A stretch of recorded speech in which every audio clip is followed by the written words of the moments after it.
Des applaudissements pour les agriculteurs de la région. Ce lundi, la première édition des Trophées de l'agriculture était organisée par la Tribune Le Progrès. Un événement conjoint entre les deux départements de la Loire et de la Haute-Loire. 8 trophées dans différentes catégories, viande, végétale, lait, innovation, intergénérationnelle. Une soirée pour mettre en avant l'agriculture locale. On collecte le lait dans la région du fin gras. On voit qu'il y a des expériences très intéressantes, très innovantes qui sont faites, y compris par des jeunes agricultrices. Et ça nous fait beaucoup plaisir parce qu'on voit que l'agriculture a encore de belles chances de réussite dans les deux départements. C'est un métier très difficile et quand on voit notamment le témoignage d'un jeune agriculteur à qui il manque les deux mains et qui arrive à réussir aussi bien à la tête d'une exploitation agricole, manifestement, ça réchauffe le cœur. Dans le jury des professionnels de l'agriculture du territoire, une occasion pour ces exploitants de témoigner de leur métier devant un public de plusieurs centaines de personnes. Le trophée de l'agriculture du terroir, c'est de la mitonnière famille Jousserand. Et j'appelle sur scène Monsieur Pierre Jousserand. Nous rentrons dans le glacis à ton niveau avec plusieurs personnes. 10h30 ce matin au centre pénitentiaire de Saint-Quentin-Fallavier. Ce surveillant encadre un convoi un peu particulier. Dans cette camionnette, une douzaine de moutons qui vont prendre leur quartier aux abords de la prison. Ces moutons vont servir pour une mission d'éco-pâturage pour 1 an sur la prison de Saint-Quentin-Fallavier. Donc l'idée c'est déjà d'être plus écologique par rapport à la tonte mécanique qu'il y avait avant, d'essayer d'enrichir le sol parce qu'on voit bien que la prairie ici elle est un peu fatiguée, elle a été malmenée pendant des années par des tontes excessives. Allez. Ces moutons de bruyère, race en voie de disparition, disposent de près de 4 hectares de pelouse tout autour de l'enceinte de la prison. Pas de contact direct donc avec les détenus, question de sécurité, ce qui n'est pas le cas des surveillants en revanche, qui doivent s'habituer à la présence de ces nouveaux pensionnaires. Tous les jours donc on regarde s'il n'y a pas eu de dégradation et voilà. Et donc il a fallu sensibiliser les surveillants sur le fait que les moutons n'étaient pas agressifs, qu'ils ne chargeaient pas et qu'on allait devoir se salir les chaussures avec les déjections. Voilà. Des déjections qui ont justement toute leur importance puisqu'elles vont servir d'engrais naturel, un gain économique et écologique pour la prison. Au niveau du couvert végétal, on est quand même assez monospécifique, il n'y a pas grand-chose. Et donc du coup, cet apport-là de matière organique via les animaux va permettre à d'autres espèces, de nouvelles espèces, de coloniser le sol, que ce soit des espèces animales, donc comme les pollinisateurs, des choses comme ça. Donc il y a un fort intérêt écologique derrière aussi, derrière toutes ces pratiques-là. Installés il y a quelques semaines, ces moutons devront encore rester 1 an derrière les grilles de Saint-Quentin-Fallavier.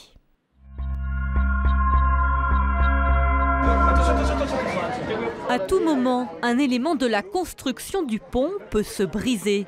Les étudiants sont très absorbés par la réalisation de leur maquette. Ils ont un défi, celui de réussir en un temps donné, 9 heures pour construire le pont le plus résistant et le plus design. Certains sont un peu dubitatifs quant au résultat. On ne sait pas si on arrivera à finir. Donc c'est plus le challenge de voir si on arrivera à faire ça en temps et en heure ou pas. Alors que d'autres se sentent beaucoup plus confiants. On est plutôt bien parti. On va finir notre structure en treillis là. Et puis après, on n'aura plus à laisser sécher. En amont de ce concours, les étudiants ont dû se préparer. En équipe, ils ont imaginé leur futur pont. On a tout conçu en avance depuis 3 semaines environ. Et du coup, justement pour tout fabriquer, on s'est fabriqué une tonne de gabarits. Là, il y a tous les plans des baguettes. Même pour les fondations, en fait, on a imprimé en 3D des petits gabarits qu'on a modélisés à partir d'une 3D de notre projet en numérique. Le lendemain, le jury, composé d'enseignants et de professionnels de la construction, ont jugé les différentes maquettes. Jusqu'à présent, c'est plutôt des travaux de qualité et une réflexion technique et architecturale qui a été faite, dont dans l'ensemble on est plutôt satisfait. Parce que c'est dommage, et là vous n'avez pas utilisé la poutre tout le long comme point d'appui. Les ponts ont ensuite été chargés jusqu'à la rupture de la structure avec des poids d'environ 3 kg. Le but, évaluer leur résistance. Comme ce pont qui a atteint une charge de plus de 300 kg, puis s'est écroulé. Ou encore celui-ci qui a atteint une charge de plus de 100 kg. Puis la structure s'est elle aussi effondrée. On peut applaudir Polytech Marseille. Ce jour-là, à l'hôpital Couple-Enfants, ce sont un peu les stars du service pédiatrie. Mime, chant, animation colorée, tout est bon pour changer les idées des plus petits. Et si les enfants retrouvent le sourire dans les hôpitaux avec les clowns, c'est en partie grâce à cet homme, Michael Christensen, le fondateur de la première équipe de clowns hospitaliers à New York en 1986. Quand je pense à l'ampleur que ça a pris à travers le monde, je suis surpris, je suis en admiration. Je pense que le sentiment le plus important, c'est la reconnaissance. Je suis très reconnaissant. Je n'avais aucune idée de ce que cela allait donner. Et ça continue de grandir d'une façon que je n'aurais jamais imaginée.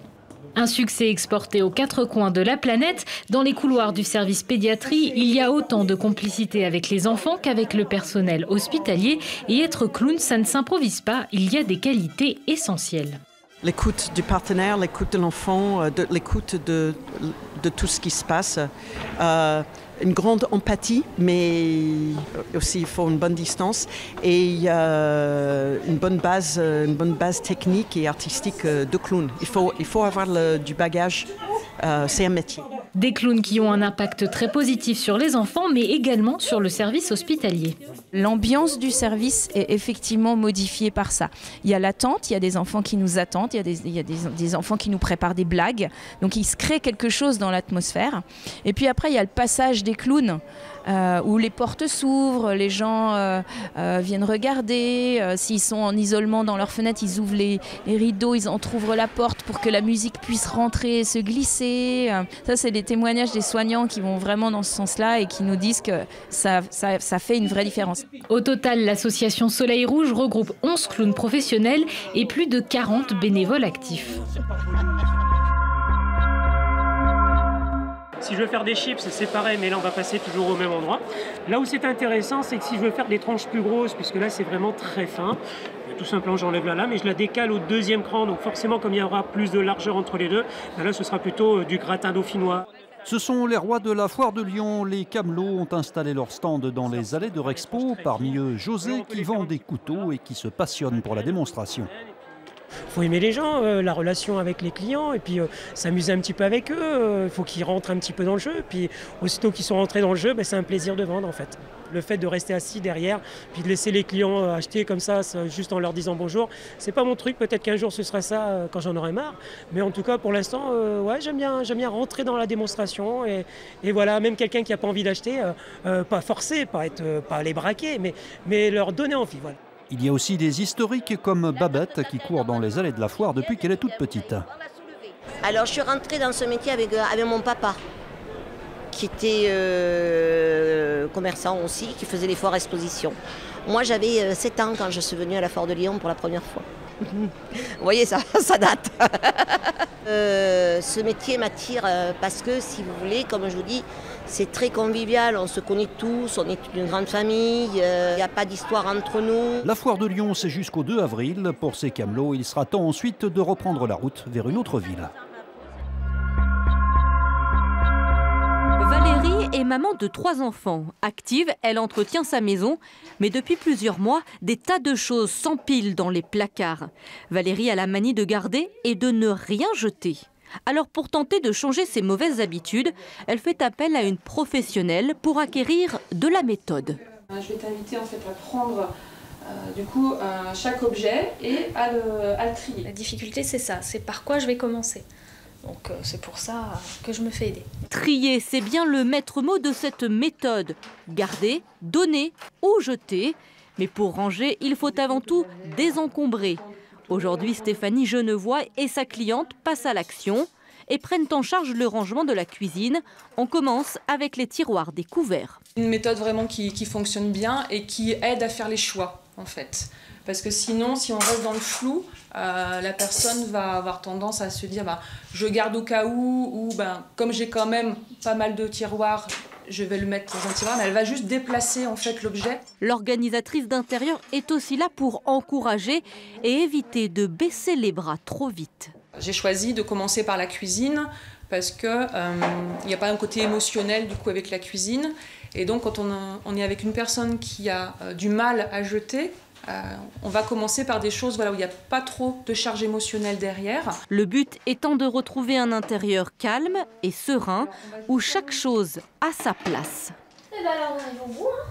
Voilà. Du coup, qu'est-ce que tu en penses maintenant? Mieux vivre à la maison, c'est l'engagement de ces nouveaux métiers d'organisateurs d'intérieur, très en vogue depuis quelques années en France, car nous nous laissons trop souvent envahir par ces objets superflus.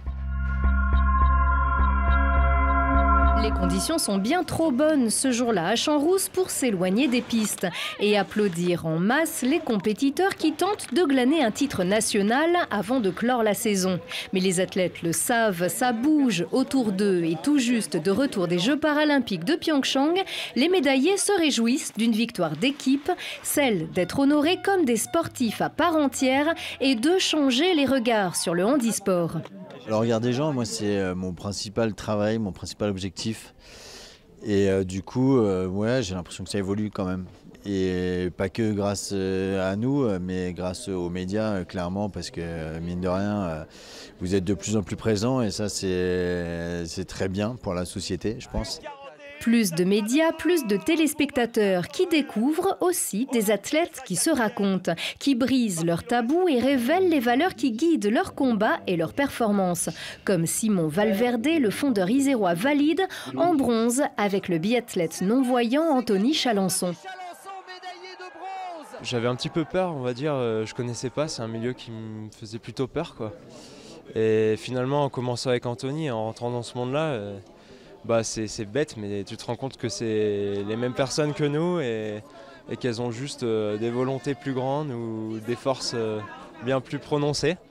On montre aux personnes en situation de handicap qu'il y a des choses qui sont possibles. On montre aux personnes valides que les personnes en situation de handicap sont capables de faire de belles choses aussi. On est heureux que tout ce qu'on a vécu là-bas, toutes ces émotions, se soit transporté jusqu'en France et qu'on ait pu vous les partager.